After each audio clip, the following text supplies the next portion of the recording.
الحمد لله العالمين وصلى الله على سيدنا محمد وعلى آله وصحبه الطيبين الطاهرين. اللهم علمنا ما جهلنا وذكرنا ما نسينا وزدنا علما ونعوذ بك من حال أهل النار. اللهم واجعل نياتنا وأقوالنا وأفعالنا خالصة لوجهك الكريم. La louange est à Allah, le Seigneur des mondes, que Allah honore et élève davantage le rang de notre maître Muhammad sallallahu alayhi wa sallam et qui préserve sa communauté de ce qu'il craint pour elle. Nous demandons à Allah qu'il nous fasse apprendre ce que nous ignorons, qu'il nous fasse nous rappeler ce que nous avons oublié et qu'il nous augmente en connaissance, et nous lui demandons de nous préserver de l'état des gens de l'enfer. Nous demandons à Allah qu'il fasse que nos intentions, nos actes et nos paroles soient accomplis sincèrement par recherche de son agrément. قال المؤلف رحمه الله ومن معاصي الرجل مد الرجل إلى المصحف إذا كان غير مرتفع. Si tu veux lire en français, parmi les péchés du pied, il y a tendre la jambe vers le livre du Coran s'il est proche et n'est pas surélevé par rapport à elle sur une table ou ce qui est de cet ordre. J'ai dit juste le mukhtasar. Ok. الشرح أن من محرمات الرجل مدها إلى المصحف إذا كان قريبا غير مرتفع على شيء لأن في ذلك إهانة له. Donc parmi les péchés du pied, il y a le fait de tendre les jambes en direction du mushaf. Le mushaf, c'est quoi? C'est le livre du Coran. Tendre les jambes en direction du mushaf si il est proche et qu'il n'est pas surélevé. Donc, s'il est proche et qu'il n'est pas surélevé, ça, c'est un péché du pied. Pourquoi est-ce que c'est un péché du pied? Parce qu'il y a un manque de considération en cela. C'est un manque de considération que de tendre la jambe en direction du mushaf lorsqu'il est proche. C'est pas qu'il est lui, il est au fond de la mosquée, le mushaf, il est tout devant et la mosquée, elle est grande. Non, on ne parle pas de ça. Quelqu'un qui, par exemple, il est chez lui à la maison et le mushaf, il est en bas, il n'est pas en haut. Et lui, il tend la jambe vers le mushaf. On ne parle pas de poser le pied dessus. Celui qui pose le pied sur le mushaf, il sort de l'islam. Ça, c'est une mécréance. Mais il tend la jambe vers le mushaf. Et le mushaf, il n'est pas surélevé. Ça, c'est un péché du pied. Parce qu'il y a un manque de considération envers le mushaf. Kama yahrumu katbuhu binajisin. Il est également interdit d'écrire le Coran avec le najasa. C'est quoi la najasa?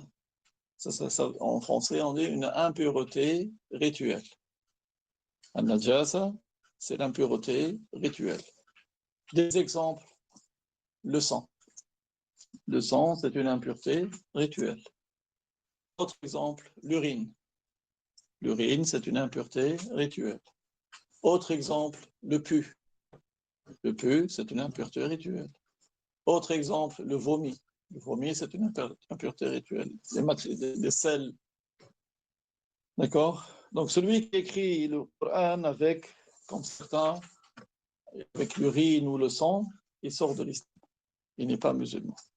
Parce que c'est un manque de respect qui indique qu'il n'accorde pas de respect pour la religion. Même si lui, il dit, mais moi, je ne voulais pas manquer de respect. On lui dit, ton acte indique le manque de respect. D'accord? ومسه بعضو متنجس رطب أو جاف يحرم مس المصحف بعضو متنجس رطب أو جاف. Il est également interdit de toucher le mushaf avec un membre sur lequel il y a eu de la najasa. Que cette najasa soit humide ou sèche. Toucher le mushaf avec un membre sur lequel il y a la najasa. Que cette najasa soit humide ou sèche, ça aussi c'est interdit. D'accord. قال وما ذكر في بعض كتب الحنفية من جواز كتب الفاتحة بالبول للاستشفاء إن علم فيه الشفاء فهو ضلال مبين أي كفر.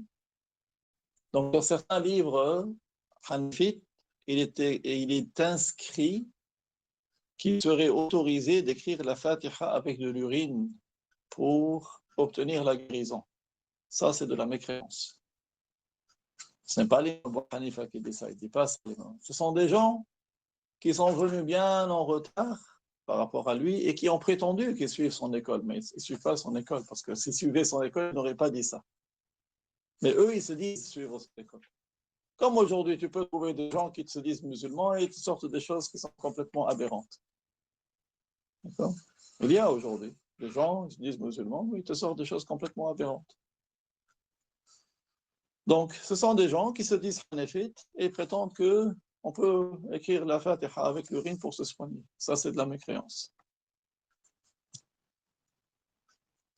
أَنَّا يَكُونُ فِي ذَلِكَ شِفَاءٌ وَكَيْفَ يَتَصَوَّرُ عَاقِلٌ ذَلِكَ.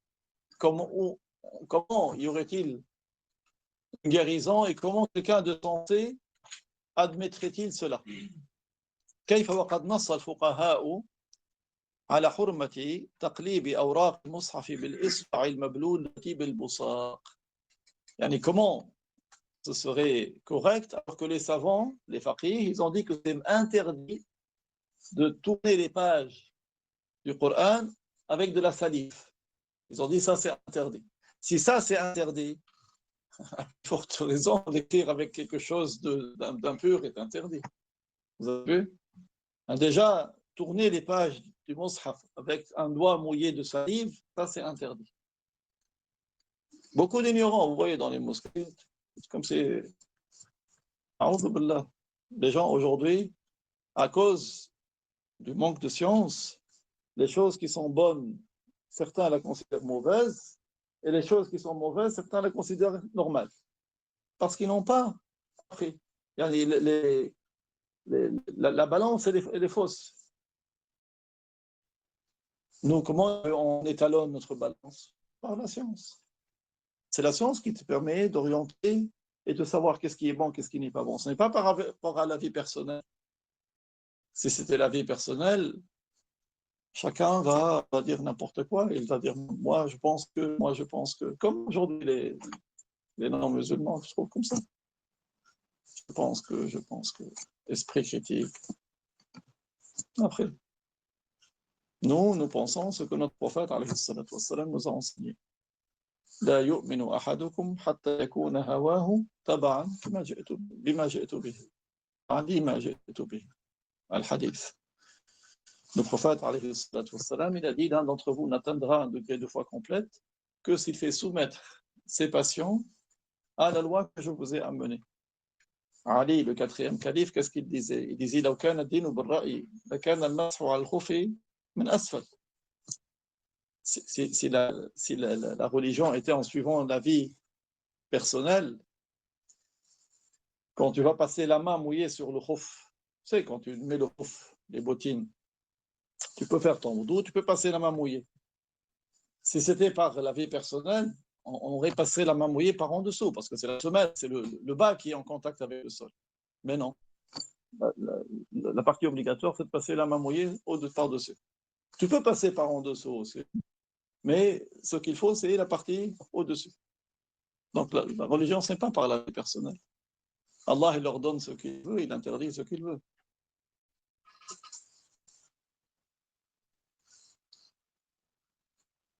كيف وقد ذكر الشيخ محمد عليش المالكي في فتاويه بأن ذلك ردة يعني تقليب أوراق المصحف إصبعا مبلولة في فتاويه لكن تحريم ذلك ليس فيه تردد مع أن إطلاق هذا القول غير سديد لكن تحريم ذلك ليس فيه تردد. Il y a un imam maliki qui s'appelle le Cheikh Mohammed Ilaysh. Il est mort en 1299 de l'Égypte. C'était un imam de Maliki, de l'école de l'imam Malik. Il a dit que c'est de l'apostasie que de mettre de la salive sur le doigt et tourner la page du Coran. Mais dire cela dans l'absolu n'est pas forcément le plus correct. En tout cas, le dire que c'est interdit, ça, il n'y a pas de doute là-dessus. C'est sûr que c'est interdit. قال ويحرم كتابة شيء من القرآن بالفاتحة أو غيرها بدم الشخص نفسه للاستشفاء وغيره من الأغراض. Il est interdit d'écrire le Coran, que ce soit la Fatiha ou autre, avec le sang de la propre personne pour soi-disant se soigner ou pour autre raison. C'est interdit d'écrire le Coran avec une najasa. قال المؤلف رحمه الله ومن معاصي الرجل كل مشي إلى محرم وتخلف عن واجب. Parmi les péchés du pied, il y a toute marche pour faire un péché ou de sorte à manquer une obligation. Toute marche pour aller commettre un péché, les pas que la personne fait sont un péché du pied. Toute marche pour manquer à un devoir, les pas que la personne fait sont autant de péchés. Parce que Allah nous a donné des organes. Il nous a donné des yeux, des oreilles, une langue, des mains, des pieds, et nous avons des comptes à rendre. N'est-ce pas qu'au jour du jugement, le créant, quand il va nier avoir fait telle ou telle chose, Allah Ta'ala fait que sa bouche sera scellée. Ce seront ses organes qui vont parler pour lui. La main va dire, oui, il a fait avec moi telle et telle chose d'interdit. Son pied, il va dire, il m'a emmené, j'ai fait des pas pour aller faire telle et telle chose d'interdit. Ils vont le dénoncer. Donc, il y a des péchés des mains, il y a des péchés des pieds. Et donc, parmi les péchés des pieds, tout pas, tout marche pour aller commettre quelque chose que Dieu a interdit. الشرح أن من معاصي الرجل المشي بها إلى ما حرم الله تعالى على اختلاف أنواعه. Parmi les péchés du pied, toute marche pour aller commettre quelque chose que Dieu a interdit, quel que soit l'interdit, que ce soit un petit péché, que ce soit un grand péché, que ce soit une mécréance. وكذلك المشي إلى ما فيه إضاعة واجب. Il est interdit aussi toute marche qui revient à manquer à une obligation. كأن يمشي مشيا يحصل به إخراج صلاة عن وقتها. Comme certains, ils marchent et ça va provoquer la sortie du temps de la prière. Donc les pas qu'il est en train de faire, alors que le temps de la prière finit, lui, il ne va pas la faire, ce sont des pas qui comptent comme des péchés pour lui. Allah dit Inna as-salata kanat 'ala al-mu'minina kitaban mawquta. Qu'est-ce que ça veut dire? La prière est pour les croyants prescrite en des temps déterminés. C'est-à-dire il y a un début et une fin. Donc, un mois environ, ce sera la commémoration de Al-Isra wa al-Mi'raj, n'est-ce pas? Le voyage nocturne et l'ascension. Quand le prophète a été élevé aux cieux, Allah lui a révélé l'obligation des 5 prières. Au début, c'était l'obligation de combien de prières? 50. Quand il est descendu au 6e ciel, notre prophète, il a rencontré notre maître Moussa. Notre maître Moussa, c'était après la mort de notre maître Moussa. Notre maître Moussa, il a recommandé à notre prophète de retourner demander à Dieu l'allègement. De retourner demander à Dieu. Qu'est-ce que ça veut dire retourner à Dieu? Retourner à l'endroit où Dieu lui a révélé cela. De retourner à l'endroit où Allah lui a révélé cela. C'était au-dessus du 7e ciel. Ça ne veut pas dire que va là où Dieu il habite et demande-lui qu'il te diminue. Non. Mais Allah a fait que notre prophète reçoive la révélation des 5 prières alors qu'il était au-dessus des 7 cieux pour nous indiquer l'importance de la prière. Parce que Dieu a révélé au prophète l'obligation du jeûne de Ramadan. Mais le prophète était où? Il était à Médine. Donc, pour nous indiquer l'importance de la prière. Dieu, s'il veut lui révéler l'obligation de la prière dans n'importe quel endroit, il le révèle. Ça ne veut pas dire qu'Allah il habite au-dessus du 7e ciel et que le prophète il descend, il monte entre 2 étages, comme si toi tu vas chez quelqu'un et tu descends à un autre étage. Non. Allah Ta'ala, il n'a pas besoin de ces créatures, il n'a pas besoin des endroits. Il a demandé à Dieu l'allègement, il lui a allégé de 5. Notre maître Moussa lui a dit, j'ai fait l'expérience avec les fils d'Israël, ils ont eu à faire moins de prières que ça, ils n'ont pas fait. Ta communauté ne peut pas patienter, demande encore l'allègement. Il est remonté. Regardez combien notre maître Moussa a été profitable pour nous, que Dieu le rétribue en bien, parce qu'il nous a facilité. Il a demandé, ça ne veut pas dire non plus que Dieu il change de volonté, non, parce que Dieu a voulu de toute éternité que ça soit 50, que ça soit diminué 45, jusqu'à ce que ça devienne 5 prières. Mais ce sont 5 prières qui donnent la récompense de 50. Parmi les grâces qu'Allah a accordées à son prophète durant cette nuit, il lui a appris que Dieu multiplie la bonne action 10 fois et plus à qui il veut. Tandis que la mauvaise action, elle est inscrite qu'une seule fois. Donc, le lendemain de cette journée-là, notre Djibril est venu, il a dirigé notre prophète pour la prière de Al-Dhuhr au début du temps de Al-Dhuhr, pour lui montrer le début du temps de cette prière-là. Puis il est venu au début du temps de l'Asr, il a dirigé dans le temps de l'Asr, et ainsi de suite, jusqu'à son. Puis il est venu la prière d'après à la fin du temps de Al-Dhuhr. Il a dirigé pour la prière de Al-Dhuhr. Puis il est venu à la fin du temps de l'Asr, il a dirigé pour la prière de l'Asr. Et de suite jusqu'à son. Pour lui indiquer l'intervalle dans lequel on peut accomplir la prière. Le début du temps de la prière et la fin du temps de la prière. C'est vrai que le prophète, dans un hadith, a dit il y a 3 choses. Lorsqu'elles sont prêtes, ne les retardez pas. C'est-à-dire, entre autres, la prière. C'est bien de le faire au début du temps. Mais ce n'est pas indispensable. C'est-à-dire, on peut la faire au milieu du temps et jusqu'à la fin du temps. Notamment, Allah a fait que cette loi du prophète Mohammed, elle est applicable jusqu'au jour du jugement. Allah, il sait de toute éternité qu'il y aura des conditions assez particulières, comme dans laquelle nous vivons. Aujourd'hui, il est clair, certains, ils ont un rythme de vie où c'est plus pratique pour eux de faire la prière au milieu du temps, ou bien à la fin du temps. Alhamdulillah, Allah nous a facilité. Entre autres, pourquoi la loi de notre maître Mohammed, c'est la plus facile des lois? Parce que les autres communautés, quand ils devaient faire la prière, il fallait qu'ils se rendent à l'endroit où on fait la prière. Ils ne peuvent pas la faire ici, par exemple, dans le centre. Ils devaient absolument se rendre dans leur lieu de prière, leur mosquée, leur équivalent de leur mosquée. Même s'ils se trouvent à 10 km, il fallait qu'ils s'y rendent. Alors que nous, Dieu nous a facilité, tu peux faire la prière chez toi.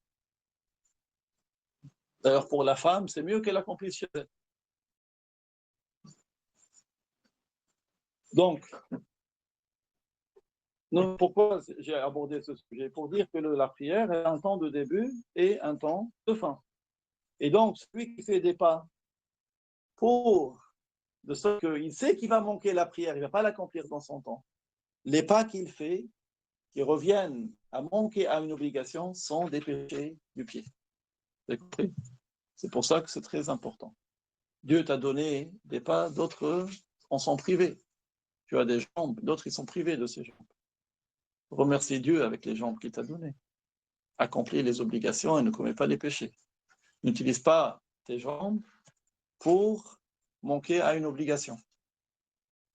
Un savant, il a dit, beaucoup de bienfaits que Dieu t'a accordés, tu ne t'en rends compte, tu te rends compte de leur valeur que lorsque tu les perds. Nous, on ne veut pas en arriver là. Nous, on est conscients des bienfaits que Dieu nous a accordés et nous remercions Dieu pour ces bienfaits. Mais comment le remercie-t-on du remerciement obligatoire?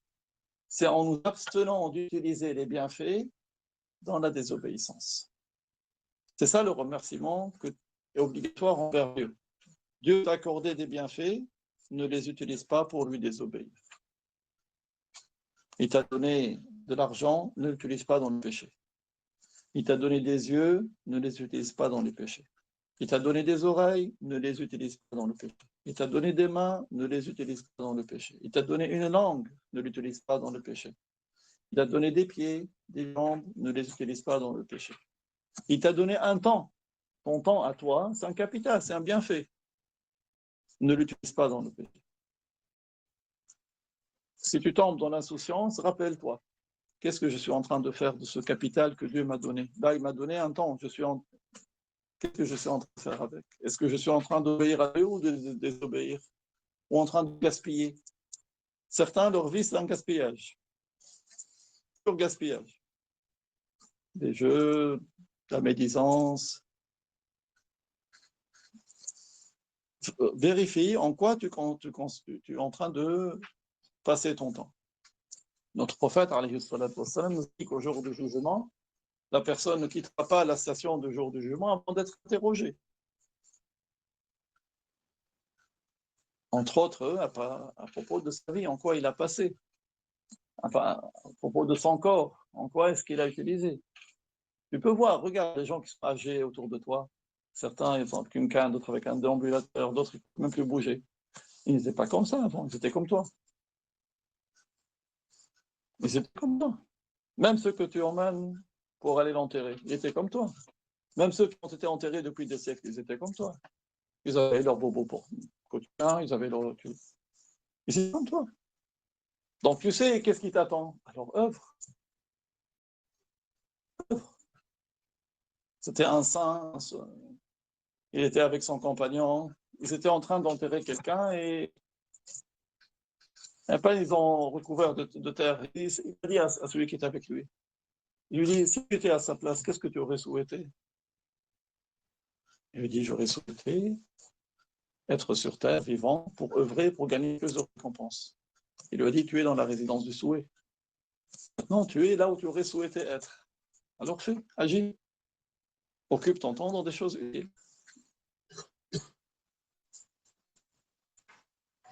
قال الله تعالى يا أيها الذين آمنوا لا تلهكم أموالكم ولا أولادكم عن ذكر الله ومن يفعل ذلك فأولئك هم الخاسرون. Dans Surat Al-Munafiqun, verset 9, Allah Ta'ala dit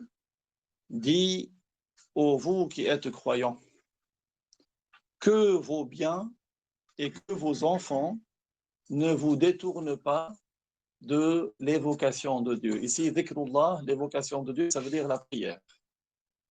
Que vos biens et vos enfants ne vous détournent pas de la prière. Et celui qui agirait de la sorte, ce sont eux les perdants. Ceux qui agiraient, c'est-à-dire ceux qui se laissent détourner par leurs biens et leurs enfants. Certains te disent, oui, je travaille. C'est comme si je travaille, c'était devenu une excuse pour ne pas obéir à Dieu. Mais pourquoi tu travailles? Cherche le pourquoi. Pourquoi tu es sur terre? Pourquoi Dieu t'a créé? Dieu t'a créé pour faire comme les vaches.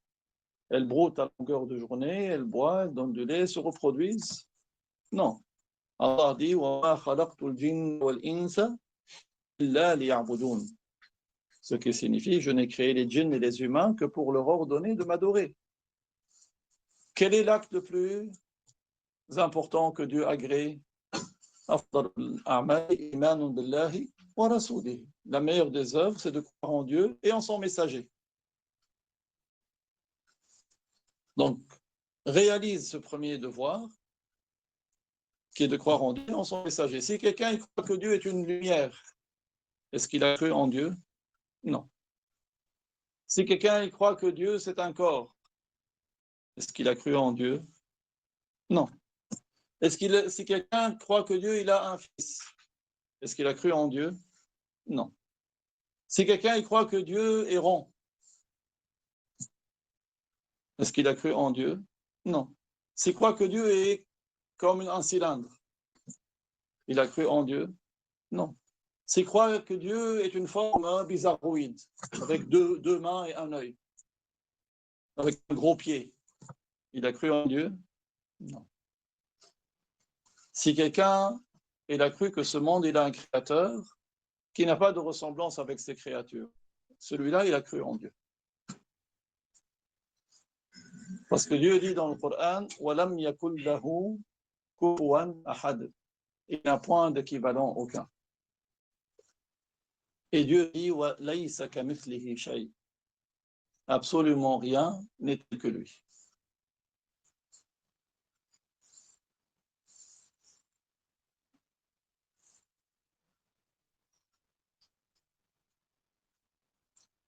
فصل الشرح أن هذا فصل معقود لبيان معاصي البدن. Chapitre des péchés du corps. قال المؤلف رحمه الله ومن معاصي البدن عقوق الوالدين. Parmi ces péchés, il y a faire un grand tort à ses parents. الشرح أن من معاصي البدن أي من المعاصي التي لا تلزم جارحة من الجوارح بخصوصها عقوق الوالدين أو أحدهما وإن علا ولو مع وجود أقرب منه. Donc parmi les péchés du corps, c'est-à-dire les péchés qui ne sont pas relatifs à un organe en particulier, il y a le fait de faire un tort, un mal très grave à ses parents. Ça s'appelle en arabe al-uquq, faire un mal très grave à ses parents. Soit eux, soit à l'un des deux. Soit un mal très grave aux deux, soit un mal très grave à l'un des deux. Même si ce n'est pas son parent direct, c'est-à-dire même si c'est son grand-père, son arrière-grand-père, c'est-à-dire son père il est encore vivant et lui il fait un mal très grave au père de son père. Ça s'appelle aussi uquq. قال بعض الشافعية في ضبطه هو ما يتأذى به الوالدان أو أحدهما تأذيا ليس بالهين في العرف. Donc certains savants ils ont donné un critère pour déterminer c'est quoi le uquq, qu'est-ce qui fait que ça c'est un uquq et ça ce n'est pas un uquq. C'est-à-dire c'est lorsque c'est une nuisance qui n'est pas négligeable subie par les parents et qui n'est pas négligeable selon les us et coutumes. Selon les us et coutumes, ce n'est pas quelque chose de négligeable. وقد صح عن رسول الله صلى الله عليه وسلم أنه قال ثلاثة لا يدخلون الجنة العاق لوالديه والديوث ورجولة النساء. Il a été authentifié que le messager de Allah صلى الله عليه وسلم a dit ce qui signifie en français il y a trois catégories de personnes qui n'entreront pas au paradis. Ce sont celui qui fait le uquq envers ses parents, celui qui est dayouth. Dayouth, c'est celui qui sait que sa sœur ou bien sa fille ou sa femme ou sa mère commet la fornication et il ne fait rien pour l'en empêcher. Et la femme qui fait des choses pour ressembler aux hommes. Qu'est-ce que ça veut dire لا يدخل الجنة أي لا يدخل هؤلاء الثلاثة الجنة مع الأولين إن لم يتوبوا. C'est-à-dire que ces trois catégories de personnes n'entreront pas au paradis avec les premiers à y entrer, s'ils n'ont pas fait le repentir. S'ils ne font pas le repentir, ils n'entreront pas au paradis avec les premiers. C'est-à-dire qu'ils vont subir un châtiment avant d'entrer au paradis, dans le cas où ils sont morts musulmans.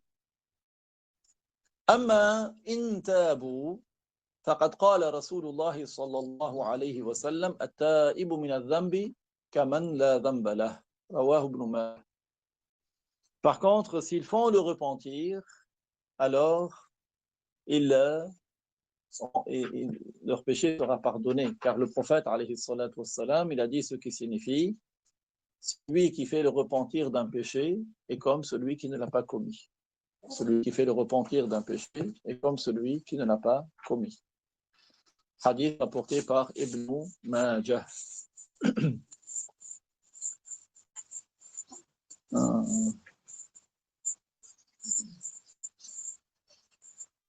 قال المؤلف رحمه الله وقطيعة الرحم, et le fait la rupture des liens avec les proches parents. الشرح أن من معاصي البدن قطيعة الرحم وهي من الكبائر بالإجماع. La rupture des liens avec ses proches parents est un grand péché selon l'unanimité. قال تعالى واتقوا الله الذي تساءلون به والأرحام. Dans Surat An-Nisa, verset 1, qui signifie أي اتقوا الأرحام أن تقطعوها. Craignez Dieu et faites attention à ne pas rompre les liens avec vos proches parents. C'est un grand péché que de rompre les relations avec ses proches parents. Qati'atul rahim min al-kaba'ir. Comment a lieu cette rupture? وتحصل القطيعة بإيحاش قلوب الأرحام وتنفيرها. Donc il y a rupture lorsque tes proches parents se sentent délaissés. Il y a rupture quand ton proche parent sent qu'il y a un froid entre lui et toi. Quand il sent que tu l'as délaissé, il y a un froid. C'est ça la limite de la rupture. Comment ce froid peut s'installer? إما بترك الإحسان بالمال في حال الحاجة النازلة بهم بلا عذر. Soit parce que tu ne le soutiens pas financièrement alors qu'il est dans le besoin et que toi tu peux le soutenir et que tu n'as pas d'excuse pour ne pas le soutenir. Donc là, quand ton proche il sent que tu l'as lâché, entre guillemets, ça c'est une rupture. أو ترك الزيارة بلا عذر كذلك. Ou quand tu ne lui rends pas visite également.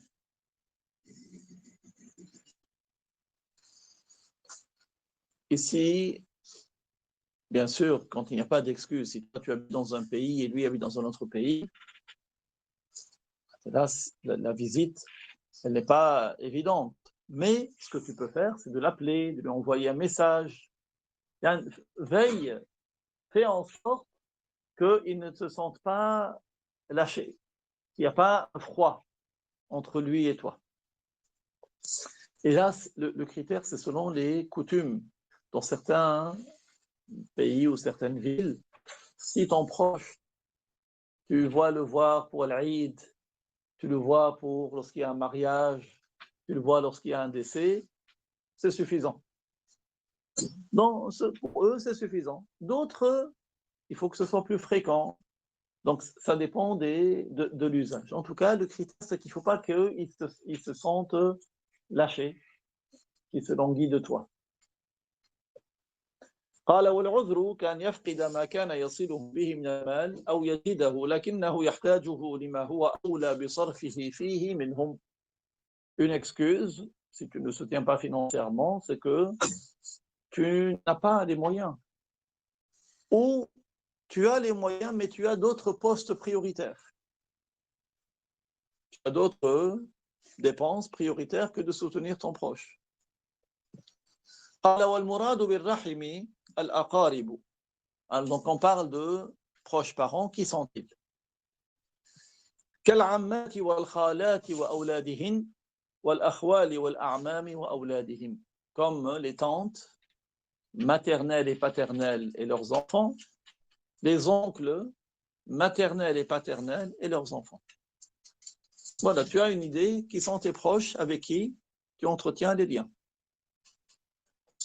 قال رسول الله صلى الله عليه وسلم ليس الواصل بالمكافئ ولكن الواصل من وصل رحمه إذا قطعت. Hadith rapporté par Ibn Hajar dans Al-Fath, ce qui signifie celui qui a le plus de mérite, celui qui a le plus de mérite, ce n'est pas celui qui entretient les liens avec son proche, qui maintient un lien avec lui. Celui qui a le plus de mérite, ce n'est pas celui qui entretient les liens avec son proche, qui les maintient avec lui. Celui qui a le plus de mérite, c'est celui qui entretient les liens avec son proche qui a rompu avec lui. Celui qui a le plus de mérite, c'est celui qui entretient des liens avec son proche qui a rompu avec lui. C'est celui-là qui a le plus de mérite. Parce que ça nécessite de combattre son nafs. Parce que c'est une preuve d'excellence de comportement, de faire le bien avec celui qui nous fait le mal. Parce que quand tu fais le bien, tu le fais pour l'agrément de Dieu. Et ça t'aide à être sincère. Tu n'attends pas que l'autre fasse la même chose. D'accord ? C'est celui-là qui a le plus de mérite. Parce qu'il prend sur lui et il le fait. Parce que beaucoup de gens ils disent « Ah, ils ne m'ont pas appelé pour la réussite de mon fils. Ah, je ne l'appelle pas. » Ok, peut-être qu'il était occupé. Trouve-lui une excuse. Supposons qu'il est fâché contre toi. Tu ne vas pas aider son shaitan contre lui-même. Aide-le contre son shaitan. Appelle-le. Vous voyez beaucoup de conflits entre les gens à cause de la colère. Beaucoup de conflits dans les familles. Tu trouves des familles qui sont coupées en long, en large, en diagonale, à cause des futilités comme ça. Prends sur toi et fais le bien. Parce que si tu le fais pour l'agrément de Dieu, tu verras le résultat dans ce bas monde et dans l'au-delà. Et les savants, ils ont donné une règle, qui est une règle de jurisprudence. Ils ont dit que s'il y a une najasa, une impureté rituelle, tu ne vas pas la nettoyer par une najasa. Tu la nettoies par quelque chose de pur. S'il y a une relation qui est mauvaise, tu ne vas pas la nettoyer ou la corriger avec une relation qui est mauvaise. Tu fais le bien. Et ça, c'est la tradition des prophètes. Les prophètes, ils font le bien. Ils nous ont enseigné à faire le bien avec celui qui est reconnaissant et celui qui n'est pas reconnaissant.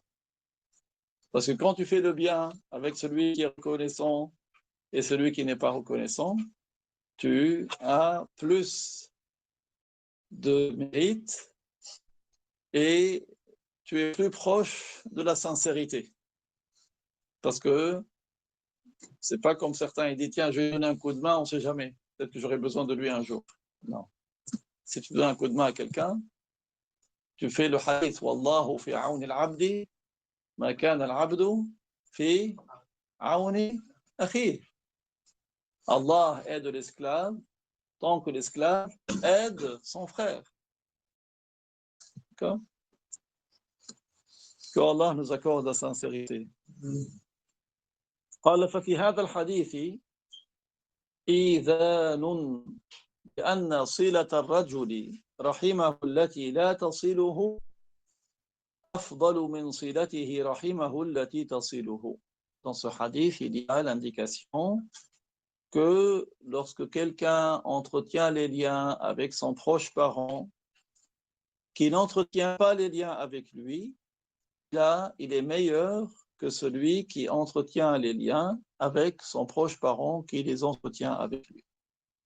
لأن ذلك من حسن الخلق الذي حض الشرع عليه حضا بالغا. Car cela est une preuve d'excellence de comportement à laquelle la loi de l'islam a fortement incité. وهذا الحديث رواه البخاري والترمذي وغيرهما. Ce hadith est rapporté par Al-Bukhari, par Al-Tirmidhi et par d'autres. قال المؤلف رحمه الله ومن معاصي البدن إيذاء الجار ولو كافرا له أمان أذى ظاهرا. Il est péché du corps, il y a nuire à son voisin. Donc il y a nuire à son voisin est un péché du corps. كأن يشرف على حرمه. Par exemple, il regarde à l'intérieur de sa maison alors qu'il y a sa femme ou sa fille qui est à la maison. أما الاسترسال في سبه وضربه بغير سبب شرعي فأشد وزرا. Et si quelqu'un il se met à insulter, à frapper son voisin, c'est plus grave que si c'était avec quelqu'un d'autre que son voisin. بحيث إن الأذى القليل غير الجار كثير بالنسبة إليه. Parce que la nuisance qui est faite à autre que le voisin, si c'est une faible nuisance, quand celui qui l'a fait avec son voisin, elle devient importante. La même nuisance, s'il a fait avec autre que son voisin, si elle est faible, s'il fait cette même nuisance avec son voisin, dans la loi, elle est considérée comme étant importante. فينبغي الإحسان إلى الجار والصبر على أذاه وبذل المعروف له. Il convient d'agir avec bienfaisance envers le voisin, de patienter face à la nuisance et de prodiguer le bien envers lui, de lui faire le bien. Vous connaissez l'histoire de Sahl at-Tustari. Sahl at-Tustari, c'était un grand saint quand il avait un voisin qui était un mécréant. C'était un adorateur, c'était un mazdéen. Un mazdéen, c'est un mage. Les mages, ils ont pour croyance qu'il y a deux créateurs. Un créateur pour le bien, c'est la lumière, un créateur pour le mal, c'est l'obscurité. Donc ce sont des mécréants. Comme certains qui se disent musulmans, qui sont des Mu'tazila, ils disent qu'il y a deux créateurs. Il y a Dieu est le créateur du bien, le shaitan est le créateur du mal. Ils sont comme les Mazdéens, ce sont des associateurs, parce qu'ils ont attribué l'acte de créer à autre que Dieu. Le seul créateur, c'est Allah. Allah, il est le créateur du bien et le créateur du mal. C'est qui a créé le shaitan? C'est Allah. Et Allah, il sait ce que le shaitan fait. D'accord? Donc, Sahl at-Tustari, il avait ce voisin, et ce voisin, vous savez, avant, il n'y avait pas les toilettes, il n'y avait pas mais il y avait des fosses septiques. Eh bien, la fosse septique de son voisin coulait chez lui. Qu'est-ce qu'il faisait, Sahl? Il faisait en sorte que ça sorte de chez lui, mais il n'en a pas parlé à son voisin du tout. Quand il allait bientôt mourir, il a invité son voisin. Il lui dit, voilà, je sais que je vais bientôt mourir, je suis très fatigué, et j'ai peur que mes héritiers ne patientent pas. Mais il y a un problème dans ta fosse septique. Si tu peux essayer de l'arranger, parce que voilà, moi j'essaie d'arranger les choses. Je ne voulais pas t'en parler, mais là j'ai peur que mes héritiers ne patientent pas et qu'ils vont peut-être te nuire. Le mage était étonné. Il dit, tu as supporté toutes ces années avec moi alors que je ne suis pas sur ta religion. Il lui dit, alors c'est sûr, ta religion, c'est la religion de vérité. Tends-moi la main, je veux devenir musulman. Je témoigne qu'il n'est de Dieu que Dieu et Mohammed est le message de Dieu. Regardez, avec son bon comportement, avec son voisin, il a amené à devenir musulman. Ça, c'est Sahl at-Tustari. قال المؤلف رحمه الله وخضب الشعر بالسواد. Il y a aussi se teindre les cheveux en noir. Parmi les péchés du corps, il y a se teindre les cheveux en noir. الشرح أن من معاصي البدن الخضب بالسواد أي دهن الشعر وصبغه بالأسود وهو حرام للرجل والمرأة على القول المختار في المذهب. Donc, parmi les péchés du corps, il y a se teindre les cheveux en noir, et c'est interdit pour les hommes et pour les femmes, selon l'avis qui est retenu. وأجازه بعض الأئمة إذا لم يكن يؤدي إلى الغش والتلبيس. Certains savants l'ont autorisé lorsque cela n'entraîne pas une tromperie et une duperie. ومثاله, quel est l'exemple de tromperie? مثاله امرأة شاب شعرها فسودته حتى يخطبها الرجال فهذه لا يجوز لها ذلك لكونه يؤدي إلى الغش والتلبيس. Un cas qui illustre la tromperie, une femme qui commence à avoir les cheveux gris. Elle se teint en noir pour qu'elle soit demandée en mariage, pour que les gens pensent qu'elle est plus jeune que ce qu'elle est. Ça, c'est quelque chose qui entraîne la tromperie et la duperie. C'est pas une condition qu'elle ait les cheveux dévoilés. Peut-être que c'est la mère de quelqu'un qui la voit dans une réception. Elle dit à son fils, oui, elle est jeune. Oui. قال المؤلف رحمه الله وتشبه الرجال بالنساء وعكسه أي بما هو خاص بأحد الجنسين في الملبس وغيره. Les péchés du corps, il y a que les hommes se féminisent et l'inverse. C'est-à-dire par ce qui est. C'est-à-dire que les femmes se masculinisent et c'est pire. C'est-à-dire dans ce qui est spécifique au sexe opposé, Voilà. que ce soit dans l'habillement ou autre. Par ce qui est spécifique au sexe opposé, que ce soit pour l'habillement ou autre.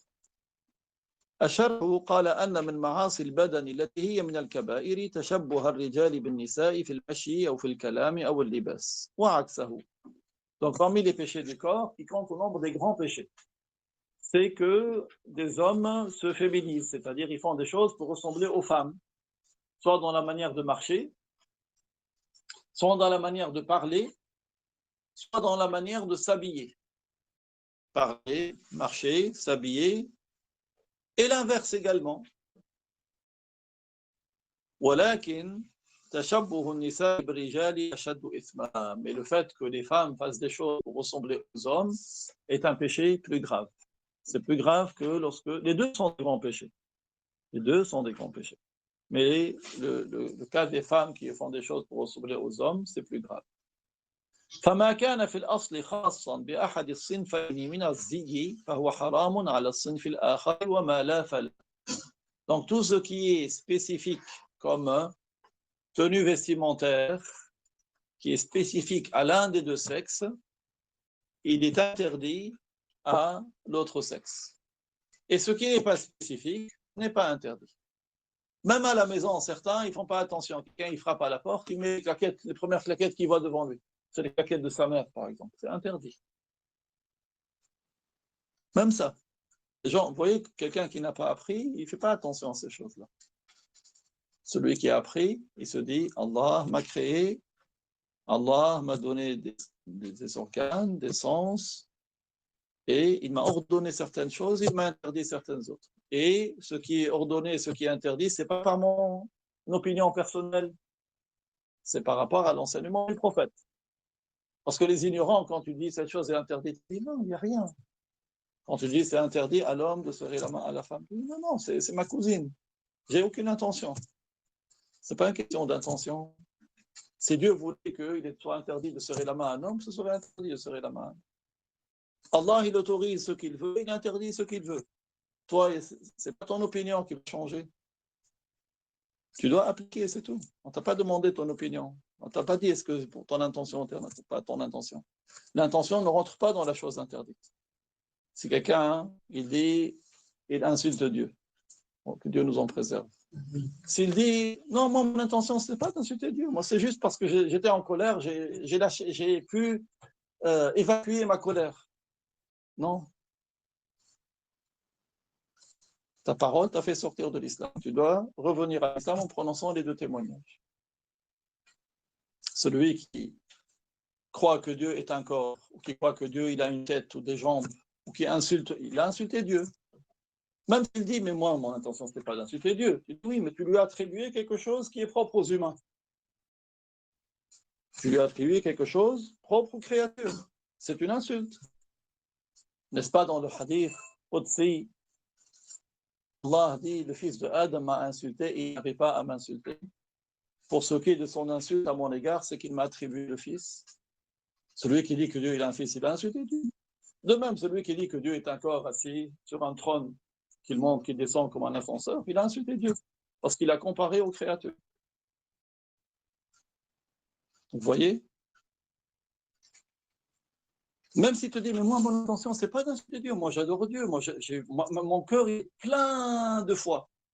Oui, mais tu l'as insulté, tu l'as rabaissé. Quand quelqu'un qui est en colère, il insulte la religion de l'islam de sa mère, il est sorti de l'islam, même si tu étais en colère. Et si déjà le fait de divorcer de sa femme quand tu es en colère, c'est compté pour un divorce. Que dire de celui qui rabaisse Dieu? C'est compté pour une mécréance. Le prophète, il a dit il y a trois choses. Si elles sont dites en étant sérieux ou en plaisantant, c'est compté pour du sérieux. Entre autres, le divorce. Qu'est-ce qui est plus important? Qu'est-ce qui est plus grave en conséquence? Que tu divorces ta femme ou que tu rabaisses Dieu? Rabaisser Dieu, c'est plus grave en conséquence. Donc même si c'est en colère, même si c'est par plaisanterie, certains ils racontent des blagues, ils se moquent de Dieu ou se moquent des anges. C'est pas parce qu'ils se moquent, qu'ils rigolent que ce n'est pas compté. C'est du sérieux. C'est compté comme du sérieux. Allah il dit Ma yalfidhu min qawlin illa ladayhi raqibun atid. Pas une parole qu'il prononce sans qu'il ait auprès de lui les deux anges, Raqib et Atid. روى البخاري في صحيحه من حديث ابن عباس رضي الله عنهما قال لعن رسول الله صلى الله عليه وسلم المتشبهين من الرجال بالنساء والمتشبهات من النساء بالرجال. Al-Bukhari a rapporté dans son Sahih, il a jugé Sahih, d'après Ibn Abbas, qu'Allah l'agrée lui et son père, que le messager d'Allah sallallahu alayhi wa sallam a maudit les hommes qui se féminisent, qui font des choses pour ressembler aux femmes, et les femmes qui font des choses pour ressembler aux hommes. La parole maudire, c'est-à-dire la malédiction, signifie l'éloignement de la miséricorde. L'éloignement de la miséricorde, c'est-à-dire que c'est un grand péché. Quand le prophète dit il maudit telle catégorie, c'est-à-dire que celui qui fait ça, c'est un grand péché. C'est pour cela, faites attention, même les enfants, enseignez-leur quand c'est quelque chose pour les garçons, par exemple une poupée, ne laissez pas un garçon jouer avec la poupée pour pas qu'il prenne de mauvaises habitudes. D'accord? Donc, même les tenues vestimentaires, ce sont des choses parfois, le shaitan, il rentre par des petits, comme ça, il y a des petits pièges. Hein, et comme un grand saint, il a dit, pour allumer un feu, tu as besoin de beaucoup de brindilles. Un petit péché par-ci, un petit péché par-ci, un petit péché par-ci, ça devient beaucoup et ça peut être une cause pour rentrer en enfer, que Dieu nous en préserve. Wallahu ta'ala a'lam wa ahkam wa barakallahu fiikum. La